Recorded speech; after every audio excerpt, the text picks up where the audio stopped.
welcome to my channel, Chella Chats. I'm Chella, I'll be doing the chatting. This is the very first video of my channel, so to preface this and all the videos to come, we'll be chatting all things mythical, mystical, magical. We'll be covering cryptids, creepies, maybe even some conspiracies, and overall just legends, ghost stories, and folklore from around the world. So with that short, sweet introduction out of the way, let's just hop right into the first episode. So for today, our category is cryptids. And this first one that I want to talk about today is called the Gumbo. Now, I had never heard of it before. I don't think a lot of people have. I watch a lot of stuff on, paranormal and cryptid type shows, and I don't think I've ever heard this one before. Some other names are the Bungalow Beach monster, the Gambian Sea Serpent, and Kuntumbelane, which has other meanings that we'll get into later. So, as you can tell from one of the names, the Gambian Sea Serpent, we're actually going to be in Africa. And this area right here, a little tip, in the Gambia. So this creature was actually found not that long ago. It was discovered in 1983, and it's a kind of weird case. There's only really been one reported sighting of it, and it wasn't even alive. It was deceased. So the backstory is this 15-year-old kid, Owen Burnham, was walking on the beach, Bungalow Beach in the Gambia with his family early one morning, and they just happened upon these two local, I guess, fishermen hacking away at something. And this kid was so into, I guess, marine life or just animals in general, that he carried a notebook with him, and he liked to document animals. So he, started jotting down descriptions of what this animal looked like. He drew a line in the sand because, like I said, these two locals were hacking away at this thing, helping to separate its head from the rest of its body. He says it was so that they could later sell it to tourists for an exorbitant price, which I don't doubt, but gotta make your money somehow. So he documents it in his journal, and then he goes back home to Senegal, and he starts asking around a bunch of local fishermen in the areas of Cap Skirring and Kuniara. And like I said, he starts describing this thing, starts asking, well, what, have you seen anything like this? And right away, a bunch of fishermen tell him no, they've never even heard of something like this, never seen any creature that fits that description. But some people say, some do actually say it is a Kuntumbelane, which is Mandinka for cutting jaws, and later we find out that it is another, I guess it's the Mandinka phrase for dolphin. So basically, the people just kind of said, that sounds like a dolphin, it's a dolphin. So since a majority of people, of fishermen, had never even heard or couldn't figure out what this was based on his description and his sketches. He took some sketches, or he did some sketches as well. He tried to call local authorities, I guess, like maybe animal control in the area, and, you know, kind of described it to them, and none of them knew what it was either. So I guess that was it for about 3 years. And then in 86, a article would be written in the 14 Times in the UK, and that's where it got its, I guess, official name, the Gumbo. Nobody really knows what it means. The author of the article is unknown, so you can't really reach out and ask anybody about it. And so after that article, another one in the BBC Wildlife was written, and this one actually got the attention of a zoologist from England named Carl Schuker. And in one of the articles that I read from Schuker himself, he says that this whole thing kickstarted his journey into cryptozoology. So at first he was just a zoologist, and then he read these articles, and that got him on the path of researching cryptids. So he reached out to Owen and asked for more details, and asked for, you know, the pictures of the sketches, which Owen gladly gave, because, you know, anything that could help him figure out what this thing was, he was willing to do it. And Schuker would write his own articles in the now defunct magazine The Unknown, and then he also wrote some books on it, and he does have a blogspot page, and that's where I got some of this information from. So it's from, I guess, like a second-hand source overall.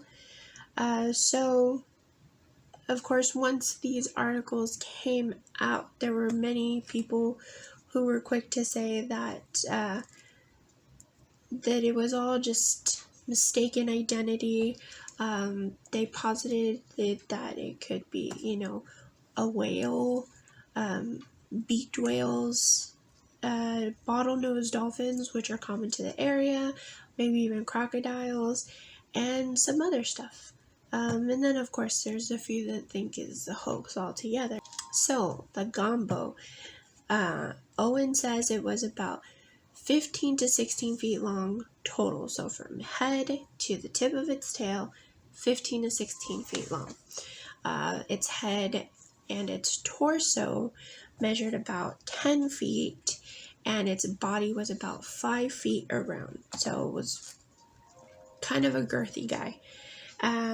Its snout was approximately 2.5 feet long, and it was a very narrow type of snout, with it only being about 5 inches wide. It had 4 flippers that were each about 1.5 feet long, and its tail was about 4.5 to 5 feet long. In terms of its color, he described it as being kind of a brownish color on the top, and like from its chin down to the tip of its tail, it was kind of like a white or a cream color. He said the skin was smooth, no apparent scales or ridges, no texture was apparent on this thing. It didn't seem to have a blowhole, but rather it seemed to have 2 nostrils at the end of its snout. It had a very round, dome-shaped head, of course no ears. The eyes sat on the sides of its head as opposed to right in front. Like I said, the jaw was long and thin, and he said Owen claims to have counted its teeth, and he said it had 80 teeth that were conical, kind of like a barracuda's, but they were all the same size.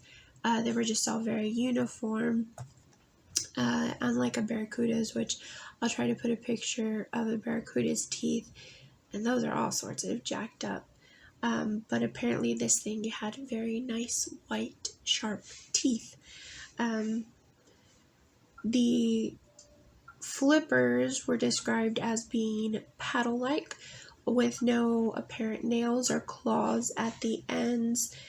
The tail was rounded, came to a point, so was absent of any sort of fluke, which, if you don't know what a fluke is, don't worry, I had to look it up too.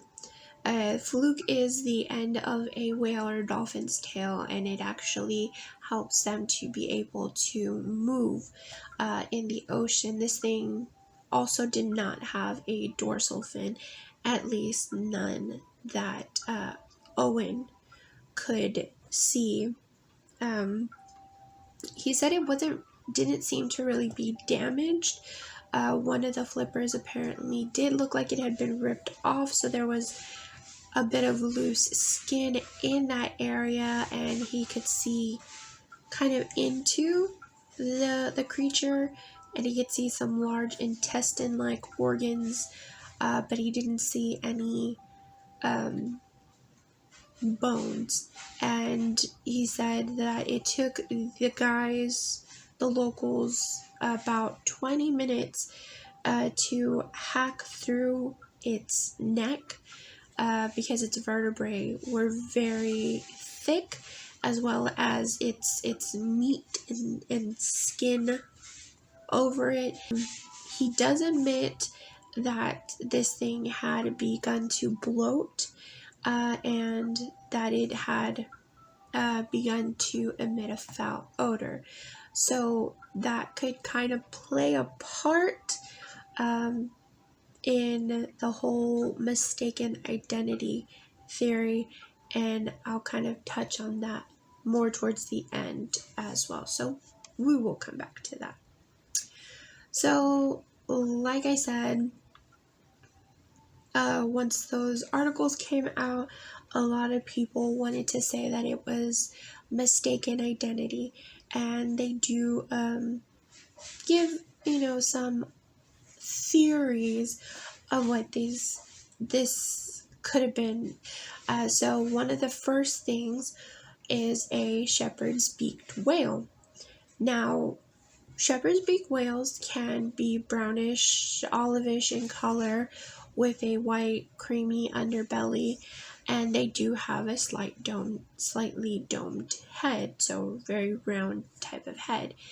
But those are basically the only similarities between these type of whales and this creature that was found. Shepherd's beaked whales have dark shoulder bands that extend onto their flanks and front flippers. They also have a white patch on the melon, so on the top of their head, going down onto their forehead. They have a dorsal fin and flukes.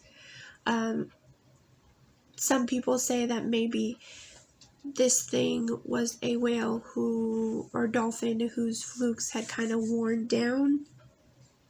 But I think if they had been ripped off in maybe an attack of sorts, Owen would have been able to see the damage, and he would have noted it. So I don't think it had flukes, period. Also, male shepherd's beaked whales have tusks.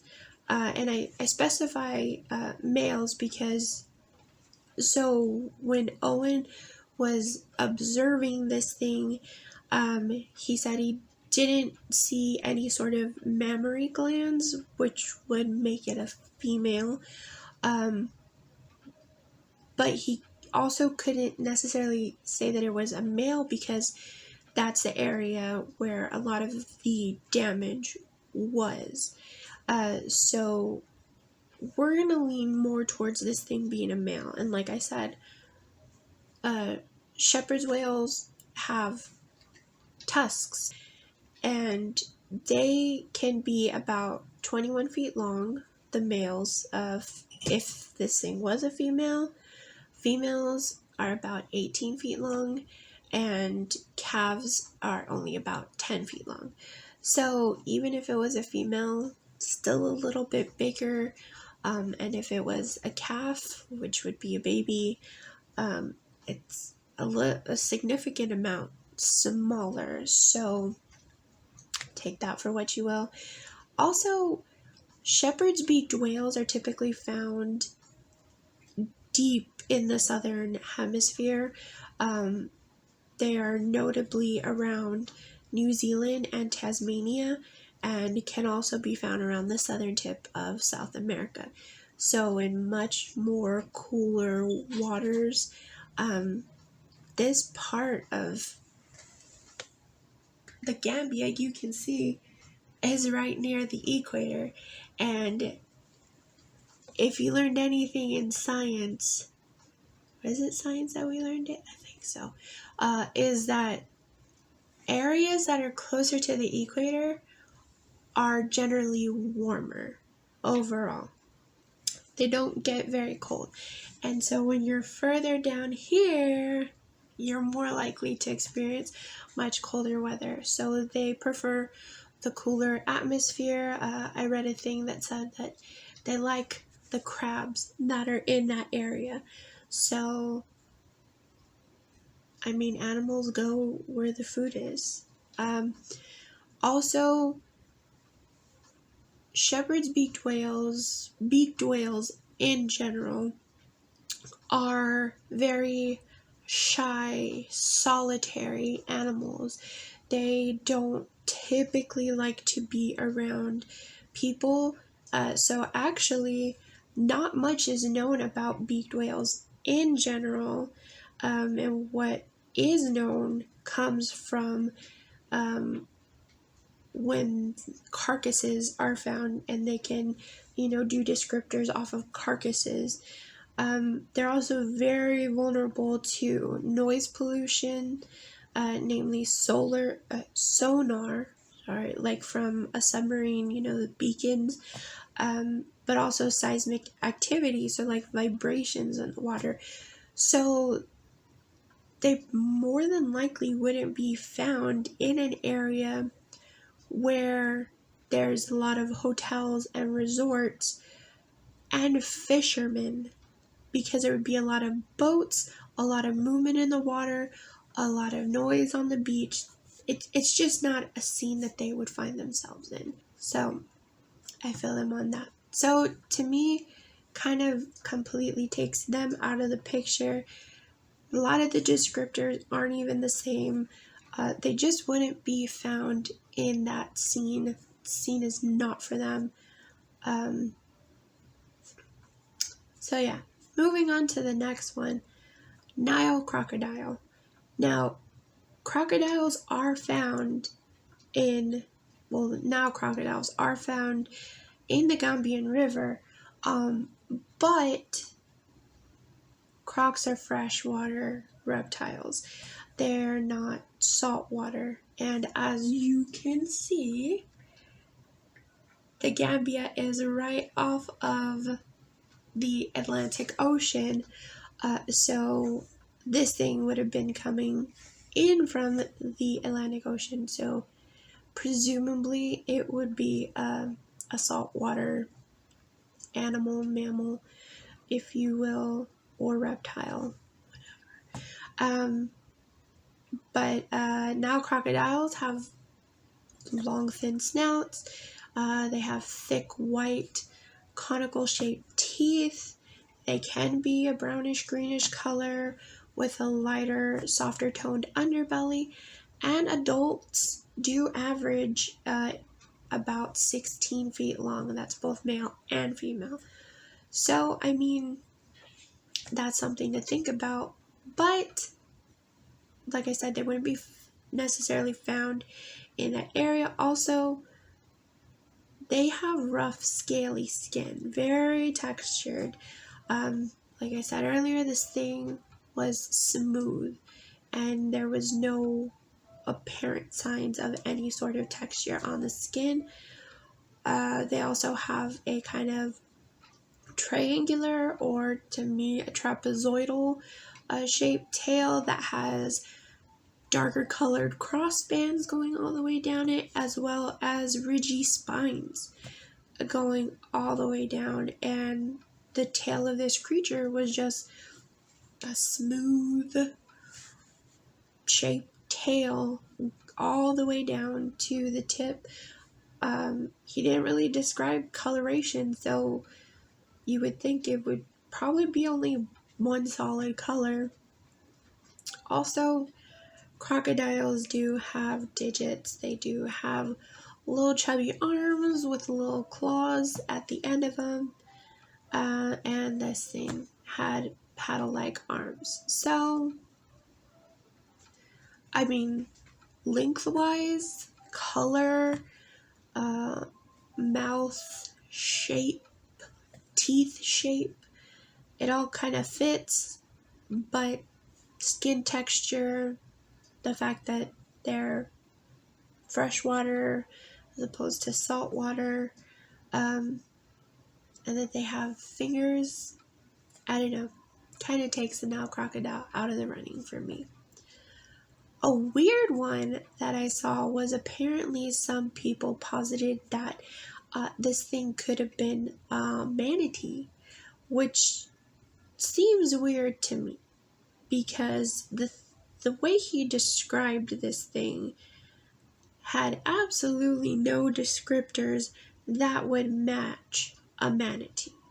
So the only things that are similar is the fact that manatees can live in salt water, and they can also be found in that particular region of Africa, from Senegal all the way down to Angola, and the Gambia is kind of right beneath Senegal.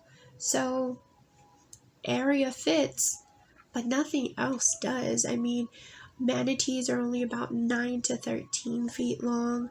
They have a flat paddle-like shaped tail. They only have 2 front flippers. They don't have any flat hind flippers.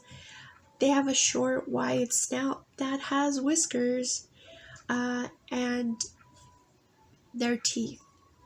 If you've never seen a manatee's teeth, I don't advise looking it up. They are kind of gross looking. Also, if you have trypophobia, I wouldn't recommend it. My skin is crawling just thinking about it. But they have flat molar-like teeth, so when you think of how your molars look, it's basically what a manatee's teeth are, but maybe about 3 times the size, so they're pretty huge, and they do actually sit back in the jaw, and then in the front they have just kind of this hard cartilage, gummy looking thing.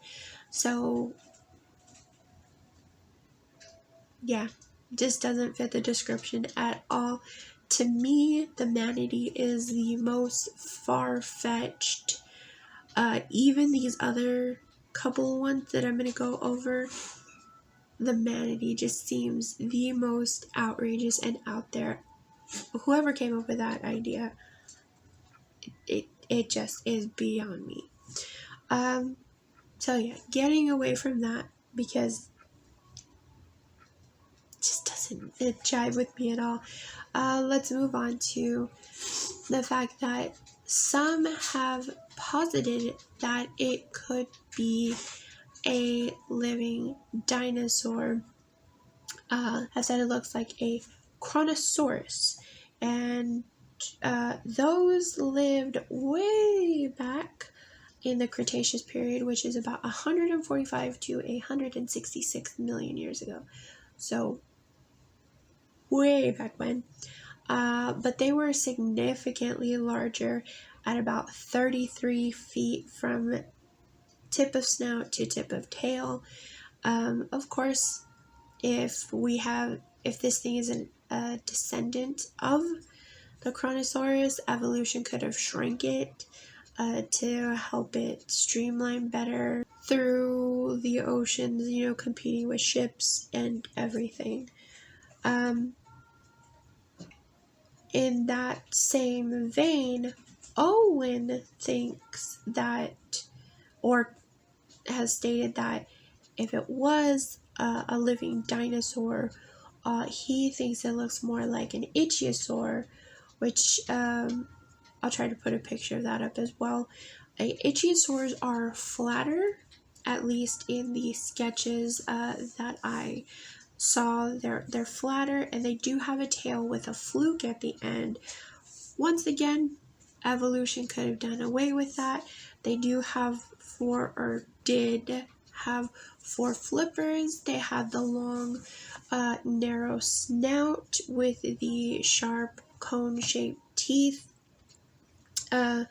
These things lived about 250 million years ago, so in the Mesozoic era to the late Cretaceous period, which is about 95 million years ago. And Sugar kind of thinks that maybe that's, I guess, a good direction, but not quite. He notes that instead of their nostrils being at the end of the snout, those two dinosaurs had their nostrils right in front of their eyes. So he's very safe in or cautious in saying that rather than it being something that it looks like, and he posits that it looks more like bear with me, Thalattosuchian. These things are also known as sea or marine crocodiles. They lived in the early Jurassic period, which is about 201 million years ago, all the way to the early Cretaceous period, which is about 145 million years ago. Now, when I saw pictures of them, I thought that these were a better bet if it was a living dinosaur that just happened to survive everything. It really does look a lot like it. It has the same kind of head. It has the same type of flippers, fins, tails. It looks to have slick skin. It just kind of really translates. I didn't really find any description on how big this thing was. I imagine it was pretty large, but once again, with evolution, it could have shrank. So that's one thing. Sugar also talks about the theory that it looks like a champosaur. And when I looked up pictures of these, 2 creatures came to mind. This is from my experience of working in a zoo. The gharial and the Temistoma, or also known as the fake gharial. So these two reptiles look incredibly alike. They have incredibly slim snouts. They are both freshwater creatures, though, and they're not really found in this area. They're more so found, Temistomas are found in like Malaysia, Borneo, Sumatra, and Java. Gharials are found in northern India and Nepal. And so just kind of not the environment. Also, the fact that they're more like a crocodile in that they have arms with claws just takes them out of the running. So yeah, those are some of the theories of what this thing could be. Now, I also wanted to touch on decomposition. So like I said before, Owen put in his notes that this thing did appear to be bloated and that it had already begun to emit a foul odor. And so he thought, based on his, I guess, previous experiences with deceased wildlife, it had been dead for about 5 days. He had seen a dolphin that had been dead that long that seemed to be exhibiting the same kind of characteristics as this creature. So I did want to kind of talk a little bit about the decomposition process, like the most basic of it. I want to preface this part by saying the research that I found on decomp of bodies in water was more based on research of human bodies found in water, but then again, couldn't be too far off. So what I found, the research I found stated that bodies in tropical waters, they began to float at about 3 to 4 days, which also is attributed to bloating, because when they start to float, that is their bodies releasing gases or buildup of gases inside the body, which would cause bloating. So once again, that is at about 3 to 4 days. He also stated about the foul odor. That is part of the putrefaction process, which putrefaction is the breaking down of the organic tissues, like your muscles, the skin, your fats, all that sort of stuff. And in that part of decomp, you get skin slippage, so your skin becomes looser, you have the discoloration, you also have the foul odor, and this happens at about a week. At the shortest time frame, this thing would have been dead for about a week, so about 7 days. Who knows how long it was in the water, which could have, had more, add more days to it, which means it could have bloated a little more. So, to me, that lends to a kind of outlandish but still plausible theory that maybe it could be a dead crocodile that had just bloated to, I guess, such an extreme that its texture in its skin kind of started to dissipate, and it gave it more of an illusion of slick skin with no texture. Also, maybe its arms could have been flattened or bloated to the point that it looked like they were just round paddles. I mean, that's just kind of a wild theory. Now, about 25 years after all of this went down, someone from the Center of Fortean Zoology reached out to Owen to get a map of the location of where this body was buried, because he claims that after the locals separated its head from its body, they buried it instead of chucking it back out to sea for nature to take its course. They buried the body. And when they got to the spot, unfortunately, a nightclub had been built on the burial site. So chances of them ever recovering any sort of skeletal remains are very, very slim. And I mean, considering it's about 25 years after the fact, well, actually, it's about 35 years now after the fact,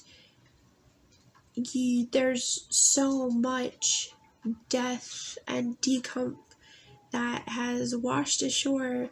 So even if they did find any bits of skeletal remains, who's to say that that actually belonged to this creature? So it would be hard to tell exactly what it was and whatever they found, if it is actually part of this creature. There are also some who believe that it could be another cryptid, the U-28 creature, which is another cryptid that I personally had never heard of. I decided not to talk about it in this video because that means I can make a video about that thing. But from what I did see, it looks way too big to be what Owen found on the beach that day back in 1983. So yeah, that's the strange case of the Gumbo. What do you guys think it is? Do you think it was mistaken identity? Do you think it's a living dinosaur? Do you think it was all a hoax? I mean, Owen is the only person supposedly who has seen this thing. I mean, his dad and his siblings supposedly saw it as well, but there's no interviews from them. It's all from Owen, which I find strange, and no one has seen anything like it since, and no reports have been made about it before. So just let me know what you think down in the comments below.